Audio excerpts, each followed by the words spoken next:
Hello' বন্ধু, current আছামলৈ স্বাগতম। আজি আপোনালোকলৈ লৈ আহিছোঁ এটা গুৰুত্বপূৰ্ণ ভিডিঅ'। সেইটো হৈছে সাঁচি গছৰ পাত খোৱা পোক নিয়ন্ত্ৰণ। হেল্ল' বন্ধু, আপোনালোকে এতিয়া দেখিবলৈ পাব আৰু মাত্ৰ 10 দিনৰ পিছৰ পৰাই আপোনালোকে দেখিবলৈ পাব, ঠিক বিহুৰ আগে আগে আৰু এতিয়াও ভালকৈ লক্ষ্য কৰিলে কিছুমান জেগাত হয়তো দেখিব পাৰে, সেইটো হৈছে সাঁচি পাত খোৱা পোক। সাঁচি গছৰ পাতবিলাক পোকে এনেকৈ ধাহি মুহি খাই পেলায় যে গোটেই গছজোপা আপুনি মৰি যাব বুলি ভাবিব। এতিয়া দুই এজন বন্ধুৱে মোক প্ৰশ্ন কৰিছে যে এই সাঁচি গছৰ পাত খোৱা পোকটো কেনেকৈ ৰোধ কৰিব পৰা যায়। এতিয়া মই আপোনালোকক এটা কথা অৱগত কৰিম আজি, সেইটো হৈছে সাঁচি গছ এক ৰহস্যময় গছ, অতি ৰহস্যময় গছ, আৰু ই এটা নেচাৰেল বস্তু। তাক আমি আজি জোৰ কৰি ধৰি আনি আমি বাগান কৰিছোঁহি। আপুনি এটা সৰু কথা মন কৰক, মোৰ এই গছজোপাত আপুনি পাত দেখিছেনে? এই যিকেইখিলা পাত দেখিছে আপুনি কুঁহি পাত।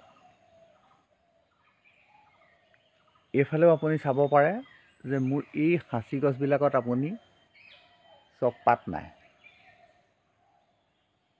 চব পাত মই যিমানখিনি গা গছৰ পাত আছে সেইখিনি কাটি মই ছাগলীক খুৱাই দিলোঁ। এইফালে আপুনি ওপৰফালেও মন কৰিব পাৰে, মোৰ পাত একেবাৰে নাই। আপুনি যিখিনি আঁতৰত দেখি আছে সেইখিনি কিন্তু সাঁচি পাত নহয়, এইবিলাক সাঁচি পাত নহয়। যিখিনি গছ সাঁচি গছ, মোৰ সাঁচি গছত পাত নাই।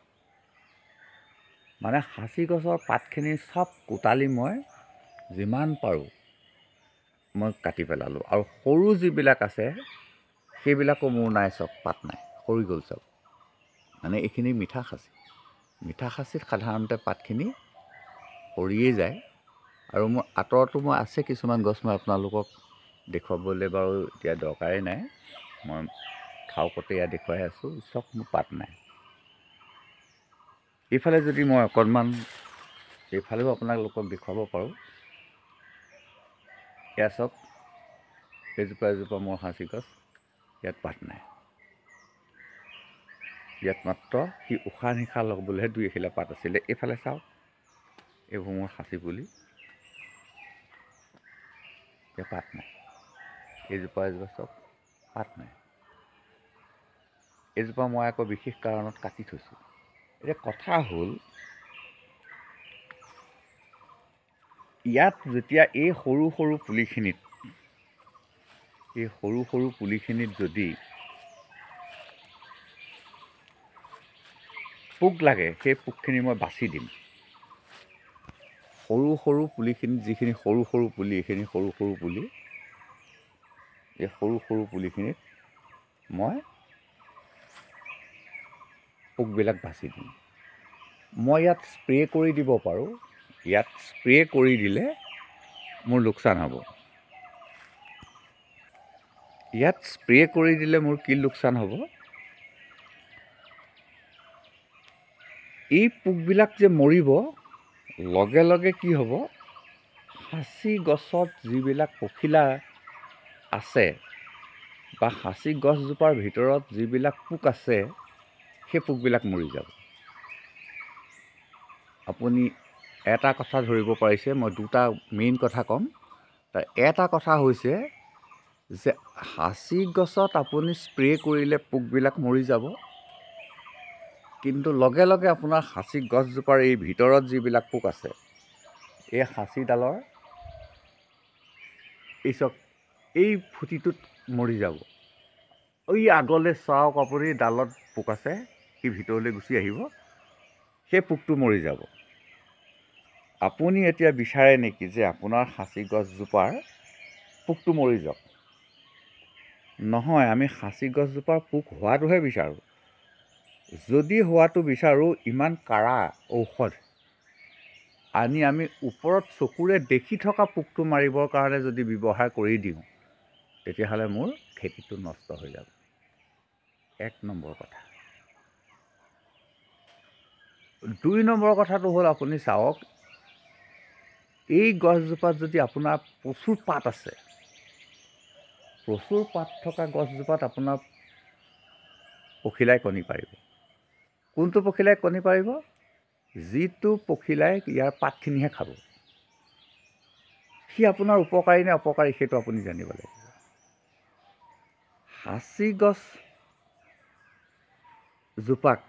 জীয়াই থাকিবলৈ আহাৰৰ প্ৰয়োজন নহয় নেকি? নিশ্চয় লাগিব।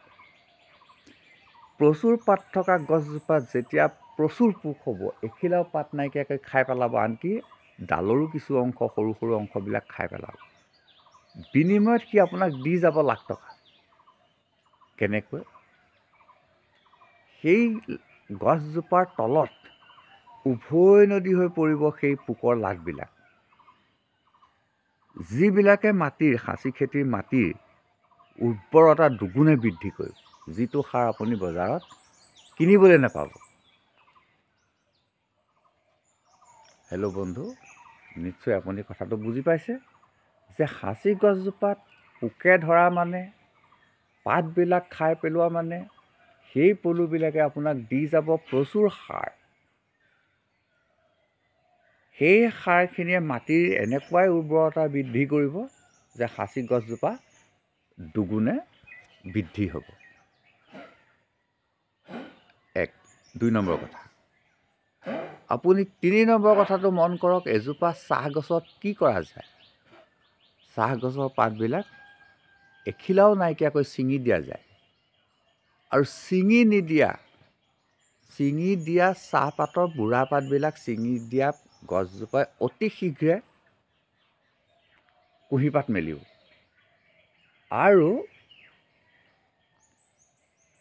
আৰু কি হ'ব? সোনকালে আপোনাৰ চ'ত মাহতেই সি পাত দিব। আৰু যদি আপুনি দুজোপা চাহগছ নিচিঙাকৈ থৈ দিবচোন, বুঢ়া পাতবিলাক নিচিঙাকৈ কলম নিদিয়াকৈ থৈ দিবচোন, সিহঁতে মাৰ্চ মাহৰ পৰা পাত দিব। বা এপ্ৰিল নহয়, মাৰ্চ নহয়, অকণমান মোৰ ভুল হৈ গৈছে, মই আকৌ কৈছোঁ যে যদি আপুনি চাহপাত নিচিঙাকৈ গছজোপা থৈ দিয়ে, তেতিয়াহ'লে সি জেঠ মাহত পাত দিব। আৰু যদি পাতবিলাক সমূলনছে ছিঙি পেলাই সি চ'ত মাহতে পাত দিব, অৰ্থাৎ বিহুৰ আগত আপুনি দুকুটা ছিঙিব পাৰিব। গতিকে পাতবিলাক থাকিলে ভাল নে নাথাকিলে ভাল? বুঢ়া পাতবিলাক নাথাকিলে ভাল। গতিকে আমাৰ এই সাঁচি গছৰ বুঢ়া পাতবিলাক নাথাকিলে ভাল। 4 নম্বৰ কথা, যদি পাতবিলাক নাথাকে, বহাগ বিহুৰ মানে পিছতহে পাত ওলাব। এয়া মোৰ চব পাত ওলাবলৈ আৰম্ভ কৰিছে। বিহুৰ পিছতহে এই পাতবিলাক বুঢ়া হ'ব। বিহুৰ পিছত মানে গছজোপা পাতেৰে ভৰপূৰ হৈ যাব। সেই সময়লৈ পখিলাই কণী পৰাৰ সময়টো পাৰ হৈ যাব। ইতিমধ্যে কণী সিহঁতি পাৰিবলৈ আৰম্ভ কৰিলেই আৰু। গতিকে আপুনি আপোনাৰ গছবিলাকক খাবলৈ দিয়ক। আপোনাৰ বাৰীত যিমানবিলাক গছ আছে, পোকে যিমান খায় আপুনি খাবলৈ দিয়ক। পাতবিলাক আপুনি খাবলৈ দিয়ক। কিন্তু আপোনাৰ এটা লোকচান হ'ব। 5 নম্বৰ কথাটো হ'ল কি, আপুনি গুটি নাপায়। আপুনি সেই গছকেইজোপাৰ পৰা যদি পাতবিলাক পোকে খাই দিয়ে, তেতিয়া আপুনি গুটি নাপায়। কাৰণ আপোনাৰ গুটি লাগিব পৰা যিখিনি সৰু ডাল আছিলে, সেই ডালখিনিও পখিলাটোৱে খাই পেলাব। গতিকে বিভিন্ন দিশ আপুনি নিজেই পৰ্যবেক্ষণ কৰি লওক। আপুনি তেতিয়াহ'লে ক'ৰ পৰা গুটি সংগ্ৰহ কৰিব? আপুনি গুটি সংগ্ৰহ বাঢ়নি কাঠনিৰ পৰা কৰক। আপোনাৰ বাঢ়নিৰ মাজত, কাঠনিৰ মাজত সকলোতকৈ উপযুক্ত নেচাৰেল গছজোপা আছে, আপুনি সেইজোপাৰ পৰা সংগ্ৰহ কৰক। বা আপুনি চবতকৈ পুলি সংগ্ৰহৰ উত্তম ব্যৱস্থাটো হৈছে আপুনি ভাল জেগাৰ পৰা য'ত মিঠা খাচীয়ে ভৰপূৰ হৈ আছে, মই সেইটো কাৰণে আপোনালোকক ভিডিঅ' দেখুৱাই আছোঁ। আপুনি তেনে জেগাৰ পৰা সংগ্ৰহ কৰক। আপোনাৰ গছ আপোনাক পলু খাবলৈ দিয়ক, যিমান পাত খাই খাবলৈ দিয়ক, কাৰণ নেচাৰেলি হ'বলৈ দিয়ক। যিমান লাট পেলাই পেলাবলৈ দিয়ক, যি হয় আপুনি হৈ থাকিবলৈ দিয়ক। আপুনি স্প্ৰে' নকৰিব। যদি আপোনাক ঘৰতে গুটি লাগে, তেতিয়া আপুনি এনেকুৱা সৰু সৰু পুলিবিলাকত 2 বছৰৰ পিছতে গুটি লাগে। আপুনি সৰু সৰু পুলিবিলাকত হাতেৰে বাছি দিয়ক। কেনেকৈ বাচিব মই আপোনালোকক আৰু কেইদিনমানৰ পিছত দেখুৱাব পাৰিম। আপুনি চিনি পাব, এজোপা গছত বৰ বেছি দুখিলা পাতত কণী পাৰিব আৰু সুন্দৰভাৱে হালধীয়া হৈ ওলাই থাকে। আপুনি সেই পাতকেইখিলা ছিঙি পেলাই দিয়ক। কিন্তু আপুনি প্ৰত্যেক দিনে তৰুত থাকিব লাগিব। আপোনাৰ বাগানখনত প্ৰত্যেক দিনে আপুনি তৰুত থাকিব লাগিব, তেতিয়াহে আপুনি ধৰা পেলাব পাৰিব। কাৰণ 3 দিনতে কণী ফুটি আপোনাৰ পাত খাব পৰা হৈ যায় আৰু 6 দিনত আপোনাৰ পূৰা পাত খাই শেষ কৰি দিয়ে। গতিকে আপুনি সদায় তৰুত থাকিব লাগিব। হেল্ল' বন্ধু, বহুত দীঘলীয়া হৈ গ'ল। আপোনালোকে নিশ্চয় অস্বস্তি পাইছে, কাৰণ ভিডিঅ'বিলাক নিশ্চয় ছুটি হ'লে চাই ভাল লাগে। গতিকে মই আজি কিমানখিনি আগবাঢ়িব পাৰিলোঁ নাজানো। বহুত কথা ক'ব লগা আছে, মই ক'ম। আপোনালোকৰ আগতীয়াকৈ বিহুৰ শুভেচ্ছা জনালোঁ।